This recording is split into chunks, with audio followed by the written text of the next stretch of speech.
दोस्तों, हम हर हफ्ते आपके लिए लेकर आते हैं डर, रहस्य और रोमांच से भरी अनोखी हॉरर कहानियां। अगर हमारी कहानियां आपके दिल की धड़कनें तेज कर देती हैं, अगर आपको अंधेरे में छिपे उस अनदेखे डर का एहसास पसंद है, तो चैनल IME स्टोरी टेलर को अभी सब्सक्राइब कीजिए, क्योंकि यहाँ हर हफ्ते एक नई रहस्यमयी कहानी आपका इंतजार कर रही है। Every story has a soul, and every voice brings it to life. रिया का बचपन जापान के एक छोटे से गांव मिनातो में बीता था। वहां जिंदगी सादगी भरी थी, चावल के खेत, बांस की झोपड़ियां और त्योहारों का शोर। लेकिन रिया की जिंदगी अचानक बदल गई जब उसके पिता की एक दुर्घटना में मौत हो गई। पिता की मौत के बाद घर की जिम्मेदारी रिया के कंधों पर आ गई। अपनी मां और छोटी बहन आइको के लिए पैसे कमाने के इरादे से रिया ने गांव छोड़कर सिल्वर टाउन नामक बड़े शहर का रुख किया। सिल्वर टाउन चमक दमक से भरा था, गगनचुंबी इमारतें, रोशनी से भरी सड़कें और अनजान चेहरे। रिया को वहां एक टॉय शॉप में नौकरी मिल गई। वो रोज रंग बिरंगी गुड़ियों के बीच काम करती, बच्चों की हंसी सुनती और अपनी थकान भूल जाती। रिया की एक आदत थी, वो अक्सर शॉप से डिस्काउंट पर गुड़िया खरीद लेती। धीरे धीरे उसके छोटे से अपार्टमेंट में अलग अलग देशों की गुड़ियों का कलेक्शन भर गया। हर गुड़िया का चेहरा, उसकी आंखें और उसका पहनावा रिया को किसी कहानी जैसा लगता। एक दिन टॉय शॉप में लिमिटेड एडिशन गुड़िया आई, जिसका नाम था कुरोमी डॉल। बाकी गुड़ियों से बिल्कुल अलग। उसका रंग हल्का सुनहरा था, जैसे किसी ने उसे धूप से तराशा हो। उसकी आंखें कांच जैसी चमक रही थीं और उसके होंठों पर एक अजीब सी मुस्कान थी, न तो पूरी प्यारी न पूरी डरावनी। गुड़िया के लंबे लंबे कान और छोटे छोटे दांत उसे बाकी सभी गुड़ियों से अनोखा बना रहे थे। रिया पहली नजर में ही उस डॉल पर मोहित हो गई। उसने बिना देर किए उसे खरीद लिया और घर ले आई। घर पहुंचते ही उसने कुरोमी को शेल्फ पर सजा दिया। उसका पालतू कुत्ता टॉमी कमरे में घूम रहा था। टॉमी आमतौर पर रिया की बाकी गुड़ियों को देखकर पूंछ हिलाता था, लेकिन जैसे ही उसने कुरोमी डॉल को देखा, वो जोर जोर से भौंकने और गुर्राने लगा। उसकी आंखें लाल हो गईं, जैसे उसने कोई दुश्मन देख लिया हो। रिया को यह अजीब तो लगा, लेकिन उसने सोचा शायद टॉमी किसी नए खिलौने से डर रहा है। उसने कुरोमी को शेल्फ पर छोड़ दिया और सोने चली गई। अगली सुबह जब रिया ऑफिस जाने लगी, टॉमी ने उसकी जीन्स पकड़कर खींचा। वो उसे शेल्फ की तरफ ले जाना चाहता था, जहां कुरोमी रखी थी। रिया ने हंसते हुए उसे डांटा और दरवाजा बंद करके काम पर चली गई। लेकिन उस दिन दुकान में सब कुछ उल्टा हुआ। हमेशा मुस्कुराकर ग्राहकों से पेश आने वाली रिया अचानक चिड़चिड़ी हो गई। उसका गुस्सा काबू से बाहर था। एक ग्राहक से तो उसने इतनी बदतमीजी कर दी कि वो आंसू भरकर दुकान से चला गया। रिया को खुद समझ नहीं आ रहा था कि उसके अंदर इतना गुस्सा क्यों भरा हुआ है। थकी हारी जब वो घर पहुंची तो बाथरूम में आईने के सामने खड़ी हुई। उसकी आंखें लाल थीं और चेहरे पर अजीब थकान झलक रही थी। तभी पीछे से टॉमी जोर जोर से भौंकने लगा, लेकिन जैसे ही उसने रिया की आंखों में आंसू देखे, वो चुप हो गया। रिया जल्दी सोने चली गई, पर रात होते ही उसे किसी की हंसी सुनाई देने लगी। वो हंसी न पूरी इंसानी थी, न पूरी खिलौनों जैसी, बल्कि बीच की कोई चीज थी। रिया ने आंखें खोलीं तो कमरे के कोने में कोई अंधेरे में खड़ा उसे घूर रहा था। उसने बिस्तर से उठकर देखा, लेकिन वहां कुछ नहीं था। सिर्फ कुरोमी डॉल शेल्फ पर उसी अजीब मुस्कान के साथ बैठी थी। उस रात रिया को एक भयानक सपना आया। उसने देखा वो अपने कमरे में अकेली है और वहां एक लाल रंग का सड़ा हुआ जीव खड़ा है। उसके नुकीले दांत और लंबे लंबे पंजे थे। उसका शरीर जगह जगह से फटा हुआ था और बदबू से भरा था। वो धीरे धीरे रिया के पास आया और उसका गला दबाने की कोशिश करने लगा। रिया चिल्लाने लगी, लेकिन उस जीव की भयानक हंसी उसकी चीख से भी ज्यादा तेज थी। अचानक उसकी आंख खुली और उसने देखा कि कुरोमी डॉल उसके बिस्तर पर रखी हुई थी, वो डॉल जिसे उसने शेल्फ पर छोड़ा था। रिया कुछ समझ पाती उससे पहले टॉमी कमरे में दौड़ता हुआ आया। उसने दांतों से कुरोमी डॉल को पकड़ लिया और जोर से झकझोरा। रिया के सामने ही टॉमी ने डॉल को फाड़ डाला। रिया पसीने से तरबतर थी, उसका सिर फट रहा था, लेकिन उसने टॉमी को कुछ नहीं कहा। उसने सोचा शायद इस डॉल को न रखना ही सही है। सुबह जब रिया उठी तो उसका सिर पहले से भी ज्यादा दर्द कर रहा था। उसके हाथों पर छोटे छोटे लाल दाने निकल आए थे, जैसे किसी ने काटा हो। उसने टॉमी को आवाज लगाई, लेकिन वो कहीं नहीं था। रिया बाथरूम में गई और आईने में देखा। उसका चेहरा भी उन लाल दानों से भर गया था। अचानक आईने में उसे दिखा, उसके पीछे वही लाल जीव खड़ा हंस रहा है, जिसे उसने सपने में देखा था। रिया ने पलटकर देखा, वहां कुछ नहीं था। सिर्फ क्रोमी डॉल बाथरूम की शेल्फ पर रखी हुई थी, पर इस बार उसकी मुस्कान बदल चुकी थी। वो प्यारी सी हंसी अब भयानक व्यंग्य में बदल चुकी थी। रिया कांप गई। उसने दरवाजा खोला और घर से बाहर भागी, लेकिन अब टॉमी कहीं नहीं मिल रहा था। रिया दरवाजे के बाहर खड़ी कांप रही थी। सुबह की ठंडी हवा उसके चेहरे पर लग रही थी, लेकिन उसके अंदर का डर और गर्म हो रहा था। दिल इतनी तेजी से धड़क रहा था कि जैसे सीने से बाहर निकल जाएगा। वो बार बार अपने कंधे के पीछे देख रही थी, जैसे कोई उसका पीछा कर रहा हो, लेकिन चारों तरफ सन्नाटा था। बस उसके कानों में अब भी वही अजीब हंसी गूंज रही थी जो उसने बाथरूम के शीशे में सुनी थी।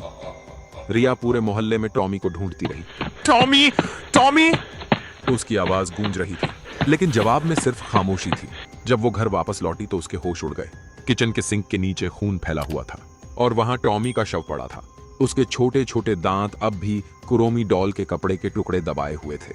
लेकिन सबसे डरावनी बात यह थी, वो डॉल जिसे टॉमी ने फाड़ डाला था अब बिल्कुल सही सलामत किचन के स्लैब पर बैठी थी और उसके होंठों पर वही शैतानी मुस्कान थी। रिया चीखते हुए पीछे हट गई। उसकी सांसें तेज हो गईं। ये कैसे हो सकता है? उस रात रिया ने नींद नहीं ली। उसने लैपटॉप खोला और कुरोमी डॉल के बारे में सर्च करना शुरू किया। कई आर्टिकल्स और ब्लॉग्स सामने आए। हर जगह एक ही बात लिखी थी, कुरोमी डॉल साधारण खिलौना नहीं है, इसमें एक प्राचीन दानव झुराक की आत्मा बसी है। लोगों ने लिखा था कि जिसने भी इस डॉल को खरीदा उसकी जिंदगी बर्बाद हो गई। किसी ने अपनी नौकरी खोई, किसी ने परिवार, कई तो बिना वजह बीमार पड़ गए और कुछ लोग तो रहस्यमय तरीके से मारे भी गए। रिया के हाथ कांप रहे थे। उसने तुरंत कुरोमी डॉल को उठाया और गैस स्टोव पर आग लगा दी। प्लास्टिक और कपड़े जलने लगे। तेज धुआं पूरे घर में भर गया। रिया ने उस राख को एक कांच के जार में भरकर पास की नदी में बहा दिया। उसने चैन की सांस ली। अब सब खत्म हो गया, उसने सोचा। उस रात उसने अपनी छोटी बहन आइको को फोन किया। वो रोते रोते सब बताती रही, कुरोमी डॉल, टॉमी की मौत और जलाने के बाद नदी में फेंक देने तक। आइको ने उसे दिलासा दिया, रिया अब डरो मत, तुमने सही किया, वो डॉल अब कभी वापस नहीं आएगी। रिया को भी यही लगा। वो थक कर बिस्तर पर सो गई। लेकिन आधी रात को अचानक दरवाजे पर खटखट की आवाज हुई। उसने डरते डरते दरवाजा खोला। बाहर कोई नहीं था, सिर्फ दरवाजे पर काले राख जैसे निशान बने थे। रिया का गला सूख गया। उसने दरवाजा बंद किया और वापस कमरे में गई। पर जैसे ही कमरे की लाइट ऑन की, उसकी चीख निकल गई। Kuromi doll? वो डॉल फिर से उसकी टेबल पर बैठी थी, साफ सुथरी, जैसे कभी जली ही ना हो। उसकी आंखें लाल चमक रही थीं और उसके छोटे छोटे दांतों पर खून के धब्बे थे। अगले कुछ दिनों में रिया की हालत और बिगड़ने लगी। उसके चेहरे के लाल दाने पूरे शरीर पर फैल गए। रात को उसे बार बार वो लाल जीव दिखाई देता जो धीरे धीरे उसके पास आता और हंसता। रिया दवा लेने क्लिनिक भी गई। डॉक्टर ने कहा, यह किसी कीड़े के काटने जैसा है, पर इतना फैला हुआ मैंने कभी नहीं देखा। लेकिन रिया जानती थी, यह किसी बीमारी का असर नहीं, बल्कि कुरोमी डॉल का श्राप है। एक शाम रिया दुकान से घर लौट रही थी। तभी अचानक उसके सामने से एक छोटी लड़की भागी। वो हंसते हुए बोली, दीदी तुम्हारे पीछे कोई खड़ा है। रिया ठिठक गई। उसने पलट कर देखा। भीड़ में किसी का चेहरा साफ नजर नहीं आया, लेकिन उसे लगा जैसे दर्जनों लाल आंखें उसे घूर रही हैं। वो डर कर भागी और घर पहुंची। जैसे ही कमरे में दाखिल हुई, वो जम गई। कुरोमी डॉल इस बार उसके बिस्तर पर लेटी हुई थी। उसके हाथ में टॉमी का टूटा हुआ कॉलर था और उसके गाल पर लाल खून की लकीर बह रही थी, जैसे उसने अभी अभी किसी को चीर डाला हो। रिया डर से बेहोश हो गई। रिया जब होश में आई तो खुद को फर्श पर पड़ा पाया। कमरे की लाइट अभी भी जल रही थी और टेबल पर कुरोमी डॉल उसी भयानक मुस्कान के साथ बैठी थी। उसकी आंखें अब भी चमक रही थीं, जैसे वो सब कुछ देख और समझ रही हो। रिया कांपते हुए उठी और कमरे से बाहर भागी। वो समझ चुकी थी कि अब उसे इस रहस्य को जानना ही होगा, वरना उसकी मौत भी टॉमी जैसी हो जाएगी। अगले दिन रिया सीधा सिल्वर टाउन लाइब्रेरी गई। वो वहां की सबसे पुरानी इमारत थी, जिसके बारे में कहा जाता था कि वहां कई दुर्लभ किताबें छुपी हैं। लाइब्रेरियन, एक बूढ़ा आदमी ओसाका, रिया को देखकर बोला, तुम्हारी आंखों में बेचैनी है बेटी, क्या ढूंढ रही हो? रिया ने धीरे से कहा, मुझे एक डॉल के बारे में जानकारी चाहिए, उसका नाम है कुरोमी। ओसाका का चेहरा सुनकर पीला पड़ गया। उसने फुसफुसाकर कहा, उस नाम का जिक्र मत करो, वो साधारण गुड़िया नहीं है, वो जुराक दानव का वाहक है। ओसाका उसे लाइब्रेरी के अंधेरे कोने में ले गया। वहां से उसने धूल भरी एक किताब निकाली। उस किताब में जापानी और प्राचीन लैटिन भाषा में कुछ लिखा था। जुराक, ओसाका ने बुदबुदाया, हजारों साल पहले का दानव। वो बच्चों की आत्माओं पर जीता था। लोगों का कहना था कि उसकी हंसी सुनते ही इंसान पागल हो जाता है। किताब के पन्नों पर अजीब चित्र बने थे। एक लाल रंग का सड़ा हुआ जीव, जिसके नुकीले दांत और पंजे थे, ठीक वही जिसे रिया अपने सपनों में देख रही थी। रिया ने कांपते हुए पूछा, लेकिन वो डॉल, उसमें जुराक कैसे आया? ओसाका ने गहरी सांस ली। सदियों पहले कुछ साधुओं ने जुराक की आत्मा को एक गुड़िया में बांध दिया था, ताकि वो इंसानों को नुकसान न पहुंचा सके। लेकिन समय के साथ उस डॉल को लोग कलेक्टर आइटम समझकर बेचने लगे। जिसके घर भी वो गई, वहां मौत। बीमारी और बदनसीबी आई। रिया की सांसें रुक गईं। तो मुझे क्या करना होगा? ओसाका ने किताब के पन्ने पलटे। उसमें लिखा था, जुराक से छुटकारा पाने का एक ही तरीका है, एक शुद्धिकरण अनुष्ठान। लेकिन यह अनुष्ठान बेहद खतरनाक है। गलती होने पर इंसान की आत्मा भी उसी डॉल में कैद हो जाती है। रिया ने कांपते हुए कहा, मुझे यह अनुष्ठान करना होगा, वरना वो मुझे मार डालेगा। ओसाका ने उसे एक पते का कागज दिया। इस शहर के बाहर एक पुराना मंदिर है, आकाशी मंदिर। वहां एक साधु रहते हैं, हीरो मास्टर। वो ही एकमात्र व्यक्ति हैं जो जुराक की आत्मा को बांध सकते हैं। रिया ने कागज लिया और लाइब्रेरी से निकल गई। उस रात रिया घर लौटी तो माहौल और डरावना था। कमरे की लाइट अपने आप झिलमिला रही थी। खिड़की से अजीब सी हवा आ रही थी, जैसे कोई फुसफुसा रहा हो। रिया ने हिम्मत जुटाकर कमरे में कदम रखा। कुरोमी डॉल अब उसके बिस्तर पर नहीं थी, लेकिन उसकी हंसी हर कोने से गूंज रही थी। रिया ने डरते डरते अलमारी खोली और वहां कुरोमी डॉल लटकी हुई मिली, जैसे किसी ने उसे फांसी पर चढ़ा दिया हो। लेकिन उसकी मुस्कान पहले से और चौड़ी हो चुकी थी। रिया चीखते हुए पीछे हट गई। उसके कानों में वही शब्द गूंजे, रिया, तुम अब मेरी हो। सुबह होने का इंतजार रिया को सदियों जैसा लगा।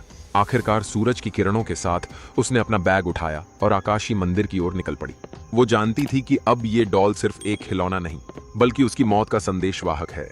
उसकी आंखों में आंसू थे, लेकिन दिल में एक संकल्प, मैं किसी भी हाल में इस श्राप से आजाद हो जाऊंगी। रिया कई घंटों तक बसों और पैदल रास्तों से सफर करके पहाड़ों के बीच बने आकाशी मंदिर पहुंची। वो जगह बहुत पुरानी लग रही थी। पत्थरों की सीढ़ियां काई से ढकी थीं और मंदिर के चारों ओर काले कौए चक्कर काट रहे थे। हवा ठंडी थी, लेकिन उसमें एक अजीब भारीपन था, जैसे वहां समय थम गया हो। मंदिर के द्वार पर पहुंचते ही रिया ने देखा कि एक बूढ़ा साधु ध्यान में बैठा है। उसकी सफेद दाढ़ी कमर तक थी और माथे पर लाल सिंदूरी निशान। रिया ने कांपती आवाज में कहा, क्या आप हीरो मास्टर हैं? बूढ़े ने धीरे से आंखें खोलीं। उसकी आंखें चमकदार सुनहरी थीं, जैसे उनमें सब कुछ देखने की शक्ति हो। वो बोला, तुम्हारे पीछे मौत की परछाई खड़ी है बेटी। मैं जानता हूं तुम किस श्राप के साथ आई हो। रिया की आंखों से आंसू बह निकले। कृपया मेरी मदद कीजिए मास्टर। वो डॉल कुरोमी, उसने मेरे कुत्ते को मार दिया। वो मेरे सपनों में आता है। मैं पागल हो जाऊंगी अगर इससे छुटकारा न मिला। हीरो मास्टर ने गंभीर स्वर में कहा, जुराक दानव बहुत चालाक है। वो सिर्फ तुम्हें डराता नहीं, बल्कि तुम्हारी आत्मा पर कब्जा करना चाहता है। अगर अनुष्ठान में जरा भी गलती हुई तो वो हमेशा के लिए तुम्हारे शरीर में बस जाएगा। हीरो मास्टर उसे मंदिर के अंदर ले गए। वहां एक गुप्त कक्ष था, जिसकी दीवारों पर अजीब मंत्र लिखे थे। बीच में एक गोलाकार निशान था, जिस पर लाल धागों और हड्डियों से बनी आकृतियां रखी थीं। रिया ने कांपते हुए देखा कि उस निशान पर पहले से ही कई जली हुई डॉल्स की राख पड़ी है। हीरो मास्टर ने कहा, ये वो लोग थे जो जुराक से लड़ने की कोशिश में असफल रहे। रिया का दिल धड़क उठा। क्या मैं भी मर जाऊंगी? हीरो मास्टर ने शांत स्वर में कहा, अगर तुम्हारा विश्वास मजबूत रहा तो नहीं, लेकिन अगर तुम डर गई तो जुराक जीत जाएगा। हीरो मास्टर ने रिया से कहा, उस डॉल को निकालो। रिया ने कांपते हाथों से बैग खोला। कुरोमी डॉल वहां बिल्कुल शांत थी, लेकिन उसकी आंखें पहले से और गहरी काली हो चुकी थीं, जैसे उसमें किसी गड्ढे की अनंत अंधेरा भरा हो। हीरो मास्टर ने मंत्र पढ़ना शुरू किया। दीवारों पर बने प्रतीक हल्के हल्के चमकने लगे। कमरे की हवा भारी हो गई। रिया को लगा जैसे कोई उसकी छाती दबा रहा हो। अचानक कुरोमी डॉल ने अपने आप हंसना शुरू कर दिया। वो हंसी इतनी तेज थी कि दीवारें कांप उठीं। रिया, तुम मुझे कभी हरा नहीं सकती। उस हंसी के साथ कमरे का तापमान गिरने लगा। रिया की सांसें जमने लगीं। हीरो मास्टर ने जोर से मंत्र बोला, कुरोमी डॉल की आंखों से काला धुआं निकलने लगा। वो धुआं धीरे धीरे एक आकार लेने लगा। रिया ने देखा, वही लाल सड़ा हुआ जीव, जुराक, उसके दांत खंजर जैसे और नाखून तलवारों जैसे। वो उनकी ओर झपटा, लेकिन मंत्रों की शक्ति से बीच में रुक गया। रिया डर के मारे कांप रही थी, लेकिन हीरो मास्टर ने चिल्लाकर कहा, डरना मत, ये सिर्फ उसकी छाया है। अगर तुम डरोगी तो वो असली रूप में आ जाएगा। रिया ने हिम्मत जुटाने की कोशिश की, लेकिन तभी जुराक ने टॉमी की आवाज में कहा, रिया, तुमने मुझे मरने दिया, तुम गुनहगार हो। रिया का दिल टूट गया। उसकी आंखों में आंसू आ गए, और जैसे ही उसके मन में डर और अपराध बोध आया, जुराक और शक्तिशाली हो गया। हीरो मास्टर चीखे, रिया, तुम्हें अपने पालतू की मौत का दोष खुद को मत देना, वरना तुम हमेशा के लिए इस दानव की गुलाम बन जाओगी। लेकिन बहुत देर हो चुकी थी। डॉल अचानक हवा में उड़ी और गोलाकार मंत्र तोड़ दिया। जुराक का साया और गहरा हो गया। दीवारों की लपटें बुझ गईं और पूरा कक्ष अंधेरे में डूब गया। अंधेरे में सिर्फ लाल आंखें चमक रही थीं। जुराक की हंसी चारों ओर गूंज रही थी। अब कोई तुम्हें नहीं बचा सकता, रिया। रिया ने चीखते हुए देखा कि डॉल अचानक उसकी गोद में आ गिरी। उसके हाथ अपने आप उस डॉल को कसकर पकड़ने लगे। उसका शरीर जकड़ गया, जैसे कोई अदृश्य रस्सी बांध रही हो। हीरो मास्टर ने आखिरी बार मंत्र चिल्लाया, लेकिन जुराक ने उसे पीछे धकेल दिया। साधु जमीन पर गिर पड़े, उनका माथा जख्मी हो गया। रिया की आंखें धीरे धीरे सफेद होने लगीं। जुराक की आत्मा उसके शरीर में प्रवेश कर रही थी। जमीन पर पड़े हीरो मास्टर ने टूटी हुई आवाज में कहा, रिया, अभी सब खत्म नहीं हुआ। तुम्हें खुद अपनी आत्मा की ताकत से लड़ना होगा, वरना यह दानव हमेशा तुम्हारे शरीर में कैद रहेगा। रिया ने पूरी ताकत लगाकर चीखा, नहीं! अचानक उसकी आंखों से तेज रोशनी निकली। कक्ष की दीवारें कांप उठीं। जुराक दर्द से चिल्लाया, लेकिन यह सिर्फ शुरुआत थी, लड़ाई अभी बाकी थी। रिया की आंखों से निकलती रोशनी धीरे धीरे पूरे मंदिर कक्ष में फैलने लगी। अंधेरा पीछे हट रहा था और जुराक का विकृत शरीर तड़प रहा था, लेकिन उसकी हंसी थमी नहीं। तुम सोचती हो कि एक छोटी लड़की मुझे हरा देगी? मैं अनगिनत आत्माओं को निगल चुका हूं। रिया ने महसूस किया कि उसका शरीर धीरे धीरे बेहोश हो रहा है। वो जमीन पर गिरी और तुरंत अपनी चेतना एक अजीब जगह पर पहुंच गई। वो जगह किसी सपने जैसी थी। चारों ओर काला धुआं और बीच में लाल चमकता सिंहासन। उस पर जुराक बैठा था और उसके पैरों के नीचे सैकड़ों टूटी फूटी डॉल्स। रिया कांपते हुए बोली, ये कहां हूं मैं? जुराक की गूंजती आवाज आई, ये तुम्हारी आत्मा की गहराई है, अब तुम पूरी तरह मेरी हो जाओगी। तभी धुंध से एक और आकृति प्रकट हुई। वो टॉमी था, लेकिन उसका रूप चमकदार सफेद था, जैसे कोई रक्षक आत्मा। रिया की आंखों से आंसू बह निकले। टॉमी, मैं तुम्हें बचा नहीं पाई। टॉमी ने नरम स्वर में कहा, नहीं रिया, तुमने कोशिश की और यही तुम्हारी ताकत है। अगर तुम हार मान गई तो मेरी मौत सचमुच व्यर्थ हो जाएगी। जुराक गरजा, चुप रह कुत्ते की आत्मा, तुम दोनों को मैं निगल जाऊंगा। उसने अपने विशाल पंजों से रिया पर हमला किया। रिया पीछे हट गई, लेकिन टॉमी उसकी ढाल बन गया। उसके छोटे से शरीर से निकली सफेद रोशनी ने जुराक के वार को रोक दिया। रिया ने अपने दिल की गहराई में एक ताकत महसूस की। वो चीख पड़ी, मैं तुम्हें अपनी आत्मा पर कब्जा नहीं करने दूंगी, ये मेरी दुनिया है। अचानक उसके हाथों में रोशनी की तलवार बन गई। वो सीधे जुराक की ओर भागी। लड़ाई बेहद भयानक थी। जुराक बार बार अपने पंजों और नाखूनों से वार करता, लेकिन रिया और टॉमी मिलकर हर बार रोशनी से उसे पीछे धकेल देते। जुराक चीखा, तुम इंसान हो, कमजोर हो, तुम मेरी अनंत शक्ति को कभी नहीं हरा सकती। रिया हांफते हुए बोली, हाँ, मैं इंसान हूं, लेकिन इंसान का दिल किसी भी दानव से मजबूत होता है। उसने आखिरी ताकत जुटाकर अपनी तलवार जुराक के सीने में घोंप दी। तलवार से निकलती रोशनी ने पूरे अंधेरे को चीर दिया। जुराक दर्द से चीखने लगा। उसका विशाल शरीर राख की तरह टूटने लगा। नहीं, यह असंभव है, मैं लौटूंगा। लेकिन रोशनी ने उसे पूरी तरह निगल लिया। सारा अंधेरा गायब हो गया। रिया ने देखा, टॉमी मुस्कुरा रहा है। वो धीरे धीरे धुंध में विलीन हो गया, लेकिन उसके अंतिम शब्द रिया के कानों में गूंजे, अब तुम आजाद हो। रिया की चेतना अचानक वापस उसके शरीर में आ गई। उसने आंखें खोली तो देखा कि मंदिर का कक्ष शांत था। हीरो मास्टर घायल अवस्था में बैठे थे, लेकिन जिंदा थे। कुरोमी डॉल जमीन पर टूटी पड़ी थी। उसका चेहरा अब भयानक नहीं था, बल्कि राख में बदल चुका था। हीरो मास्टर ने थकी हुई आवाज में कहा, तुमने कर दिखाया, तुमने जुराक को हरा दिया। रिया ने रोते हुए डॉल की राख को उठाया और मंदिर के पवित्र अग्निकुंड में डाल दिया। जैसे ही राख जली, एक हल्की हवा बही और वातावरण साफ हो गया। रिया अब फिर से अपने काम और जीवन में लौट आई। वो अब भी टॉमी को याद करती थी, लेकिन उसे अपराध बोध नहीं था, क्योंकि उसे पता था कि टॉमी ने अपनी आत्मा से उसकी रक्षा की थी। उसने अपने घर में टॉमी की तस्वीर और उसका कॉलर एक छोटे मंदिर में रख दिया।